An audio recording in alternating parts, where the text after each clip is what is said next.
Assalamu alaikum. Welcome back to Salam Media. I'm your host, Lakir Rizal, taking you through the second part of the show. This evening, we're chatting about football, Mamelodi Sundowns, for that matter. And the hot topic of the week that's been on the tip of everybody's tongues is Mamelodi Sundowns' dominance on the PSL having a negative effect, or should other clubs keep up with the pace? This comes after fair play, financial fair play has been brought up, and also many Twitter conversations. Alan Clark, for example, making a statement on Twitter saying Mamelodi Sundowns' success was not an overnight success where money bought success. The owners and management have systematically invested and grown the club with the best business practices across the board. This model should be an example to PSL clubs reverted for its success. Do you agree? Do you disagree? Share your thoughts in the comments section below. I'm joined now by one of the footballing great minds in South Africa, Mr. Farouk Khan. Um, he has an academy of his own. He comes with a wealth of football experience, coaching overseas and locally, leading one of Africa's biggest clubs. He can only give us insight on what it was like to be inside the camp of one of the greatest teams in Africa and how things work behind the scenes. Assalamu alaikum, Farouk, and thank you so much for joining me on the show this evening. Walaikum salam, Takir. Nice to be back. Always a pleasure chatting all things football with you. I mean, the hot topic this week, financial fair play, Mamelodi Sundowns. You've got, let's just start with the goalkeepers for that matter. You've got two South African national goalkeepers in your team, number one. Number two, you've got brilliant coaches to the point where at one stage you had two head coaches, and at one point there was no head coach role, but everybody just had a position to lead the club. What's your thoughts on having so much expertise in a club? Does it weaken other clubs around in the PSL, or should clubs just up their game? Well, I think there's two sides to this particular debate, and I think the first being that I think Sundowns over a period of time have created a standard, and everybody else has to now aspire to reaching those heights. And that's good for football when a club does that. On the flip side, when you sign some of the best players and not use them, it can have a negative impact on those particular individuals as well as on the national setup. However, this is common practice throughout the world. You have an example of Man City who signed some of the best players. And not all of those players can play at the same time. Only 11 players take the field with 7 substitutes. But in saying that, it's how you manage the process. And in saying that, it means that clubs that want to aspire to the same heights that Sundowns have reached have to look at different ways and methods and means. If they can't match them in the marketplace, then they should ensure that they do good scouting, that they Mm. get players at good prices, and ensure that their academy is able to produce players that can bridge that gap. So I think it should be an incentive and an inspiration to clubs to try and catch up with Sundowns. But as Alan said, I think Sundowns have not only used their financial muscle, they've also backed themselves with good expertise, good backroom staff, in as far as and analysts, Gulam Valodia being one of them, many other guys in the backroom staff that you often don't see in the front, but do a sterling job. So we got to just applaud their success instead of now finding reason to say that there's no Mm. financial fair play. I think Man City came under the spotlight a few years ago, and they were charged, and then they proved that they did balance the books, and eventually they still signed the likes of Haaland and some other top players. So I don't think Sundowns is going to stop signing those special players. I think it's up to the other teams, especially Kaiser Chiefs and Sundowns, to get their act together because they've signed a lot of players. And it's not Sundowns' fault that they've made the wrong signings because if you go back and you look at the amount of players, example, what Chiefs have signed and how many of those have been flops, then surely that could also be a case for financial fair play because they've spent a lot of money. But they've lost money because those players that they signed haven't lived up to expectations. So I think instead of us just focusing on Sundowns as using their financial muscle, I think clubs need to do more to be more competitive. I mean, at this stage of the season, Sundowns is running away with the league. Surely, if you were a club owner, you should start asking questions. And that question should be, am I investing in the proper players? Have I got the right people? And this is important because by just constantly looking to sign players in areas where you feel you're doing badly, I think Kaizer Chiefs have now signed Christian Saleh, and they signed Ditlokwe from Supersport. That's good because they have a good defender. I don't know about the striker, Saleh. But what happens if those players don't deliver? Are they going to go to the next window and sign another few instead of saying, let's make sure that we have a 5-year plan or a 3-year plan to ensure that we bridge the gap? And I mean, just looking at that, do you think that clubs in South Africa, in the PSL specifically, have taken advantage of the socio-economic situation in the country? Yeah, I think it for the bigger clubs, they don't really depend solely on the bums on seats. In other words, even if they don't get big crowds, because often when you get a derby, you get a full house. When Chiefs play away in Polokwane or they play in wherever else, they pull bigger crowds. But I think because of their sponsorship that they have, they're quite comfortable in maintaining their clubs. I just think they need to look at the overall picture and say, how can they turn their clubs into a business model? Because they have the support. The reason why Standard Bank and some of the other big sponsors are attracted to clubs like them is because of their supporters base. They know they're getting their return on their investment for sponsoring these clubs. So that's all the more reason why they should now look at different forms of income. For example, franchising their development programs, ensuring that they have different investments in as far as player development with the idea of marketing those players abroad, creating partnerships with clubs in Europe. I mean, these are all different things that can bring in more revenue, because the more revenue you bring in, the better players you're going to be able to sign, like we've seen Sundowns do. So because you're sitting back and only depending on sponsorship, you can't blame Sundowns for having somebody like Patrice Motsepe who's investing huge sums of money. So I don't think they've taken advantage of the socio-economic conditions in the country. I think there's a lot of areas that they haven't touched.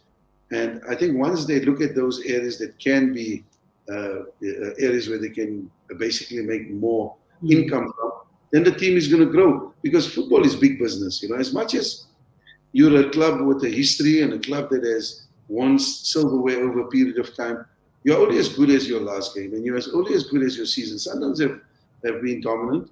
Chiefs and Pirates haven't won the league in like 6 or 7 years. What are they doing about it? I mean, they've tried, yes, bringing in new players, bringing in coaches, but it's not enough. I think it's what they do outside the field that is gonna make a difference to be able to compete with the likes of Sundowns. And exactly that. And I mean, we can't just be comparing ourselves with ourselves and talking of the rest of the PSL teams. Can't be comparing themselves with Sundowns, because if you look on a broader scale, we need to be aiming for Africa. And if you compare ourselves on the African continent, they need to be up there with the likes of Wydad. They need to be amongst the likes of Al Ahly. All of those top teams, they need to be up there amongst them. So are we doing enough to nurture our own players in order to compete at the highest level? Whereas instead of just looking at Sundowns and pointing fingers, why are the fingers not being pointed back at our local teams in order to grow and become better themselves?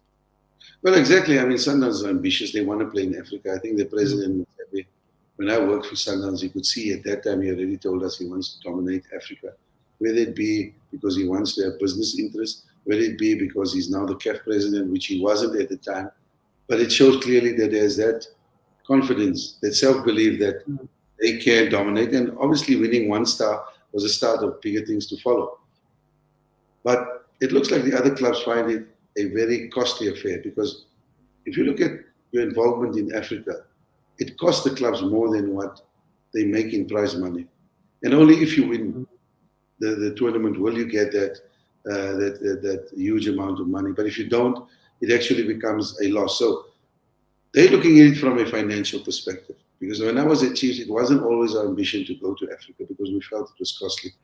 But there is a positive side to that. There's a positive spin to that. That when you get your team to play in Africa, firstly, you're taking your brand out to Africa. Secondly, you're exposed to a much more superior level of competition, which forces you then to ensure that you have the best coaches, you have the best players, and then ultimately you dominate not only your league, but you can possibly dominate Africa. By raising the bar for a club to go into Africa, especially your Chiefs and Pirates, it's not a luxury anymore. It's a necessity because your fans demand it. I mean, to have to constantly be told by Sundowns fans that, you guys just play locally. You can't really feature in Africa. We have bragging rights. We've won a star. I mean, Pirates won a star as well. Chiefs is the only one that hasn't. I was there when we won the Mandela Cup, but that wasn't the Champions League. That was like your one just below that.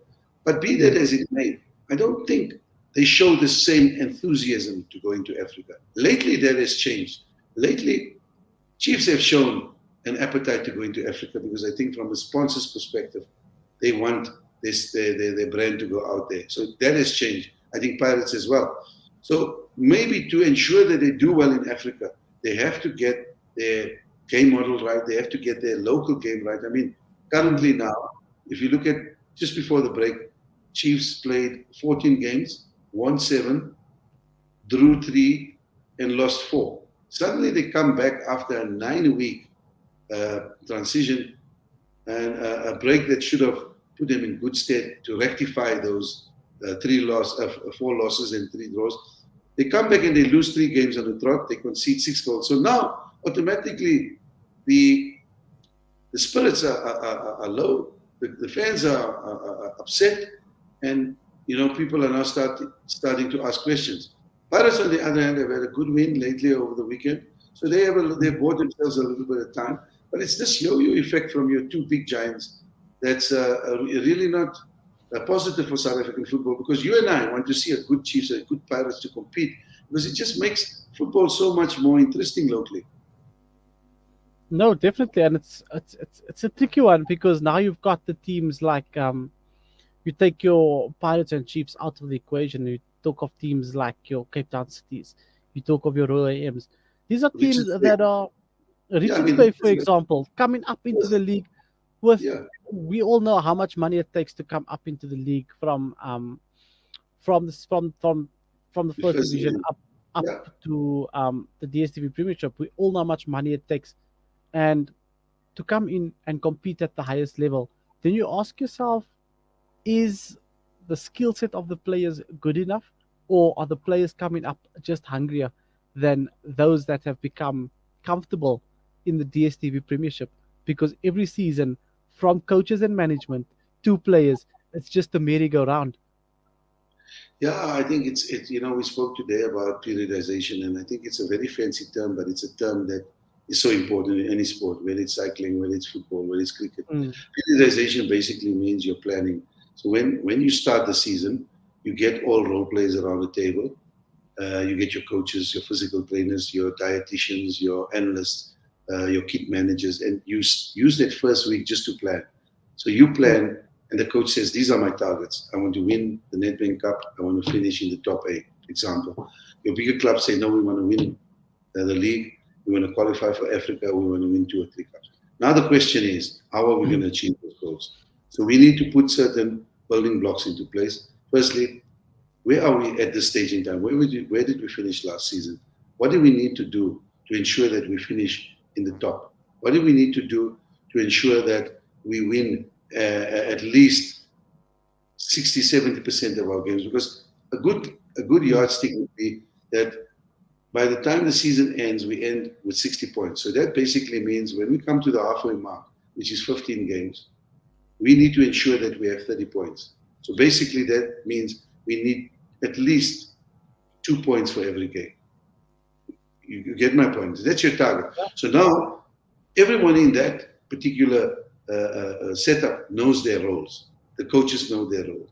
The medical staff know their roles. How are we going to rehabilitate the players? We know we're playing 2 games in the first week of June. So what do we do? How do we get our players fresh again for the upcoming game in midweek. These are all factors that have been discussed. And this particular season, we realized Qatar was a huge distraction because it came at a time in December rather than in June, but we knew that ahead of time. So surely we should have planned that what are we going to do for that 9 weeks? Are we going to take the team as a whole away on a motivational exercise, on a team building exercise? Are we scoring enough goals? Maybe we should focus on fixing that. Is our defense solid? Now, these things should be what you look at. Now you come back and you lose 3 games on the trot. So that 9 weeks, basically, to the person sitting outside, the man in the street, would be 9 weeks wasted. Mm. And automatically now, you've got to ask questions. What is the technical team doing? On the flip side, you see a Richards Bay who just got promoted. There's more consistency. If they're not winning, they're drawing. So for every 2 games, they're ensuring that they're collecting 4 points, which is acceptable. So they're in the hunt.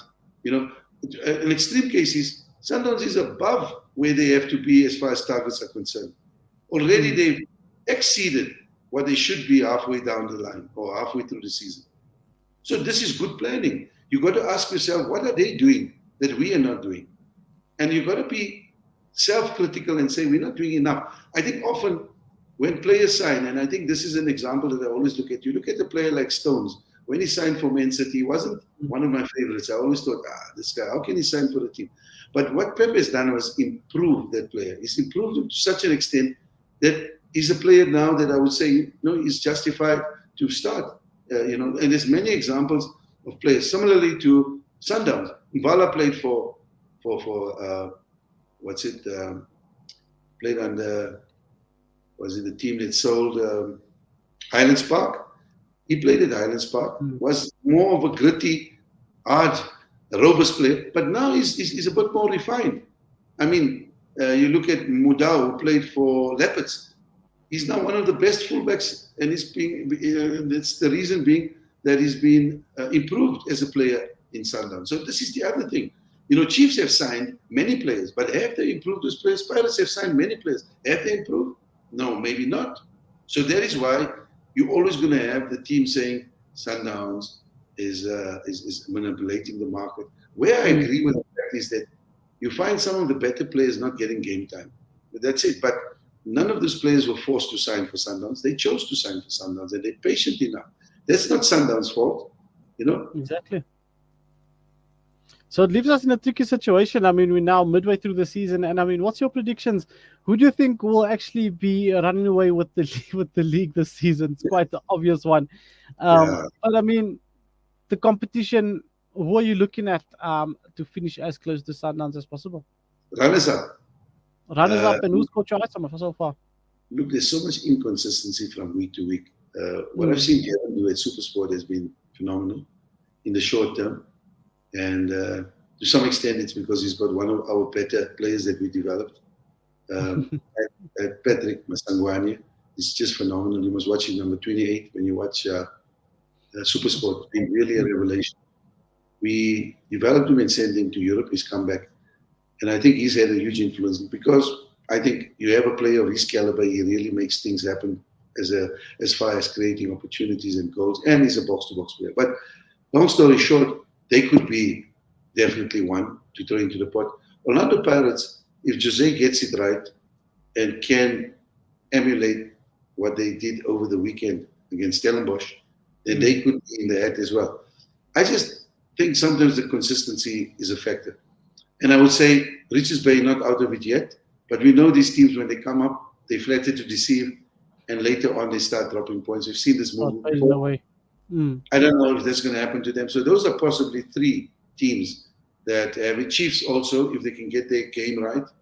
I just think Chiefs have so much more challenges simply because they haven't planned for this situation they find themselves in.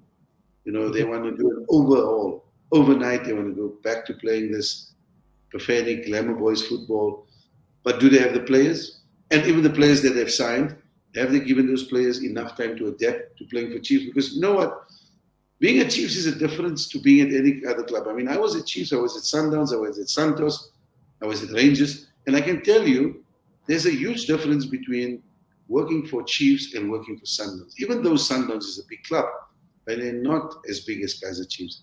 You know, as a Chiefs coach, you have so much more pressure. I resigned from Chiefs many years ago, but I still benefit from Chiefs as far as perks are concerned. People still give you that respect, that recognition. I don't often get tickets on the road, even if I'm speeding, and that's because people love this brand. You know, they hero worship you, and whatever, especially if you were successful. And I think personally, we enjoyed a lot of success, both under Mushin and under Ted. We were phenomenal. So people will always look at you as a savior. People often tell me, Coach, why don't you go back? Why don't you fix things? I don't think it's as easy as that. I think there's more to it than that. But be that as it may, Chiefs and Pirates need to up their game. We need to have a team like them getting back to winning ways. We need them to start winning silverware. Football will never be the same if those two teams don't dominate because they control the biggest support in this country. And the fans were the ones that were crying for Arthur to take the team. Now the same fans are crying. The results are coming. So, you know, you between a rock and a hard place. Chiefs can't make changes now. But they definitely were winning the league this year. The only thing they have to challenge for is the Nedbank Cup. But again, guess who's there? Sundowns is there, Pirates is there, and some of the other party poopers. Because you'll notice over the last few years, Chiefs were knocked out by smaller clubs. And that could be the case in the future as well. No, definitely. But look, Coach, that's all we have time for this evening. And I hope that the listeners and the viewers share their insights on what to expect in the league with this next few games to come. It's been up and down. It's been a crazy year of football this past season. And it's just going to get even crazier as we speak. But shukran so much for your time this evening. And I hope to bump into you soon and let's chat all things football all again. No, it's nice talking to you, Takir. All the best. And exciting times ahead of us. I can't wait. I'm doing the Pirates game tomorrow in Rustenburg against Marumo Golans, who's fighting relegation. So that's going to be an interesting one as well. Definitely looking forward to it. Looking forward to seeing you on our screens tomorrow afternoon for that game. But have a good evening further. Get that beauty rest before you hit the cameras of national television tomorrow. We appreciate it. Assalamu alaikum wa rahmatullahi wa barakatuh. That was Coach Farouk Khan giving us a bit of insight on what is currently happening in South African football and is the dominance of Mamelodi Sundowns having a negative impact on sport or on football for that matter in South Africa. Well, that's all we have time for this evening. It's a wrap from myself, Zakir Daud, and the team here at Salam Media. We wish everybody a good, safe, and a happy weekend until we chat to you next week. All things sport next week, Friday evening, same time, same place.